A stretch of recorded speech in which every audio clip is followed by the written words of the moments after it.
We're back. I'm Doug. I'm Pat. And we're going to be revealing today the results of the blindfold test. Big day. Huge day for a lot of people, including ourselves.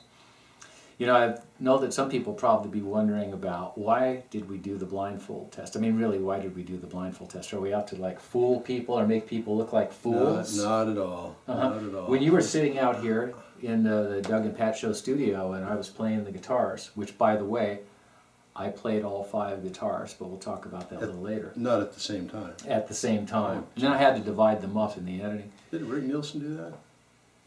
You're his friend, not me. You're his You Facebook talked to him, haven't buddy. you? I talked to him. I didn't understand anything he said. Okay. Saw a show on TV though the other day. Right. That was exciting. But you could hear that these guitars all sounded pretty good. Very, very good. Subtle difference between each of them, but they all sounded really good. Really good. So the reason that we were really doing it was because that in the responses we were getting to the first video, there were people, understandably, watching me play the guitars who said definitively that 58 or that 60 smokes the Heritage or all those things like that. Valid, totally valid things. The fact of the matter is that the 58 does smoke those guitars. But can you say that if you're not looking at it? That's it. A lot of guys will look at it and say, "Oh, that's an expensive guitar. It's a vintage old Les Paul. It's got to sound good." It's got to sound. It's got to sound like that. Whatever that particular sound is. That's right. That's why we did it. And the other reason that we did it is some of these guitars cost hundreds of thousands of dollars, and some of them don't. And so it really comes down to what is the sound it is that you think a vintage late 50s Les Paul with humbucking pickup sounds like. I think that's just it. Is it really easy to guess what they are? I don't think so. But let's find out the results. Guitar number 1.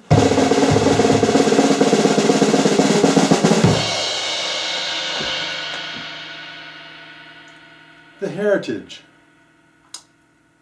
with the WCR pickups. There it is. There it is. Now here at the Doug and Pat Show, I'm Doug, we take statistics very seriously. So we tabulated some of the statistics to find out how many people guessed that the Heritage was the Heritage. And we went by if they got the most amount of votes, second votes, third votes, and so on. And for this guitar, for the Heritage, it actually, the most amount of people guessed that it was a Heritage. Second best was they guessed it as being the Tokai. So there was that.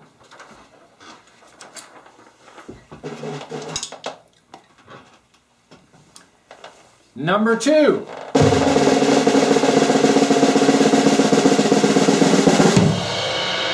Sunburst Les Paul. Wonder how many people guessed it was the Sunburst Les Paul. 2 or 3. The stats on it are, these are some interesting ones. The majority of people guessed that the Sunburst Les Paul was the Tokai. Not by much, but by a bit. And gave quite a bit of description on it. That's a great sounding guitar, that Tokai actually. Cool, very cool guitar, but it's not worth, even though we said it in the other video, it's not worth as much as the Sunburst, which is part of the reason why we're doing that, right?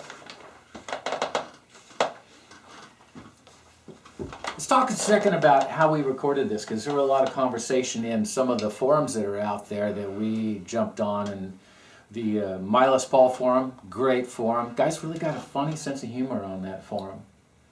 Yeah, it's a great medium for conversation about what we're doing. And we're doing what they're doing. We're just talking about old guitars and trying to figure it out. And then, of course, the Les Paul forum, huge forum. We've got all kinds of things going on and really, really great information there. Here's what we did when we recorded it. The amplifier, which is, of course, the Vox AC10 sitting here. Would you care to use?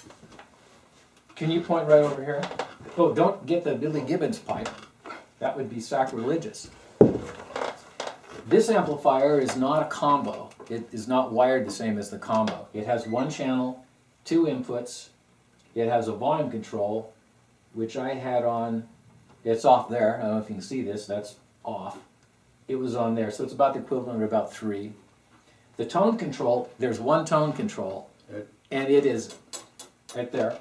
And it's active. When you're turning it backwards, it gets brighter and less bassy. When you're turning it clockwise, it gets more bassy and more low mids and less highs. I had it at 12 o'clock. That's all that was. All the guitars are treble pickup, and I started all of the intros of Bedroom Thing off of Billy Gibbons' great intro to the first ZZ Top album on the guitars at 8. I did not touch the tone controls. They're all wide open at 10 and were all the way through. I turned the guitars all up to 10 about 30 seconds in and played the rest of it on 10 until the end, and I did a little tremolo thing at the end. So that's what that was. The microphone is an Audio-Technica 4040. I ran into Pro Tools. No compression, no EQ, no reverb. About 4 feet from the cabinet, I got it so it sounded exactly the same on playback as pretty much what it sounded in the room. I didn't close mic it because I was playing by myself, and it really sounded more like what it sounded like in the room to us than it did as if you were listening from an inch away. So, that's that. Next guitar.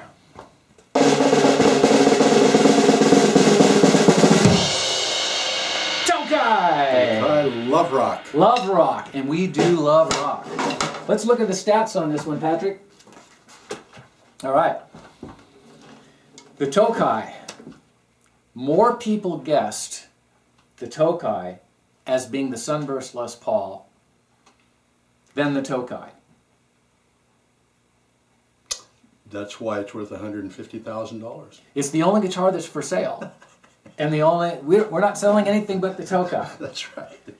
You want to email the Doug and Pat Show at Gmail, and we'll talk about it. Yeah. Yeah. As simple as that. Simple as that. Okay. The t-shirts. Yeah. We're giving the t-shirts away to the winners. We're going to go through and we'll contact you all. And we don't care where you are. If you're in Brazil, if you're right down the street from us, you get a t-shirt. Now, this is really a big deal, Patrick, because he's a little bit on the cheap side. Matter of fact, when we're in the Doug and Pat Show Learjet, Pat insists, let's just burn regular in the Learjet, and I'm just going, Pat, we've had so many problems at about 30,000 feet. Let's do plus in the Learjet.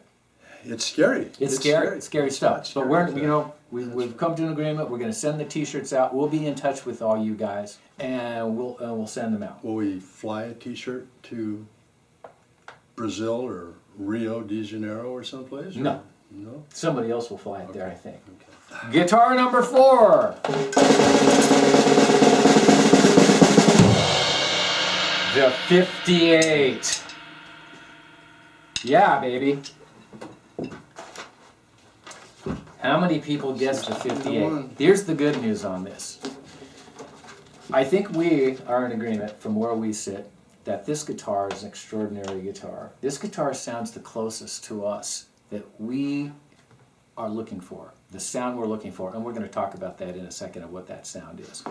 And it seems like you guys are looking for that too, because in the 58, 39.5% guessed it right. That's the highest percentage of any of the other guitars. So you guys were on that one. Now, the second place on that is the Sunburst Les Paul. Now, that's pretty good because those guitars sound very similar. We think that the 58 has a little bit more dressing to it, but to get those two confused would probably be good. Yeah. That was good. Great comments on those forums about that too. And that obviously leaves us with the Hinds guitar. Yep. And the amount of people that guessed the Hinds guitar correctly were the same as the amount of people that guessed it as being the Heritage guitar. Totally understandable. They hadn't heard the Hinds guitar, and so either of those two would be very, very much acceptable. Let's talk about the 58, and let's talk about what it is that we're thinking about. Can you define the sound that you're looking for when you play a Les Paul? Because we're going to go on a limb here. We can. We've decided where and when that happened and what sound we're looking for. Now we have lots of guitars, and we play lots of guitars and we get different sounds. When we play Strats and Tellys, and when we play a Rickenbacker 12 strings, those are all great sounds. But when we play a Les Paul, the sound we're looking for is on this record. ZZ Top's first album.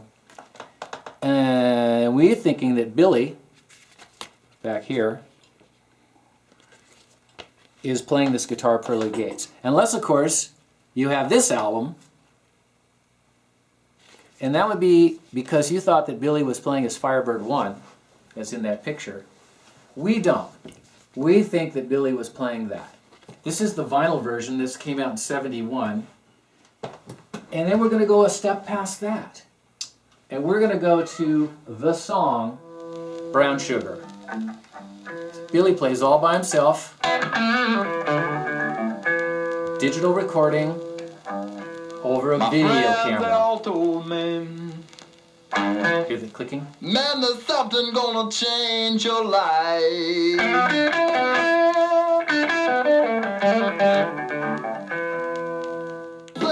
When there's no place else, Here's where it gets rocking. Hear the sound of that guitar in there? gotta have some of that brown sugar. That's gonna set me free.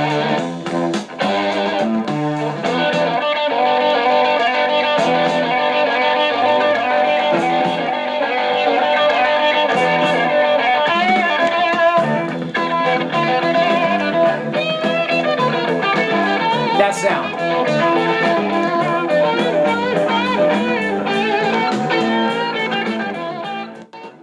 So this is being played off of a WAV file out of my computer through a little speaker in mono through this video camera right here, and we can still hear that sound. So the question we're asking is, can you hear the sound that you're interested in? We can, and in the future we're now going to take that 58 and that 60, and when we swap pickups out in other guitars, that's the sound we're going to go for. We like the sound of the English amplifiers, Marshalls and Voxes, for us, a little bit better than the Fenders, although we'll mess around with those too. But guys, we've got to give a special shout out to two people. And they are these guys who go by, this guy who went by the name of Delu, 5 out of 5 right, the first post on YouTube. Wow.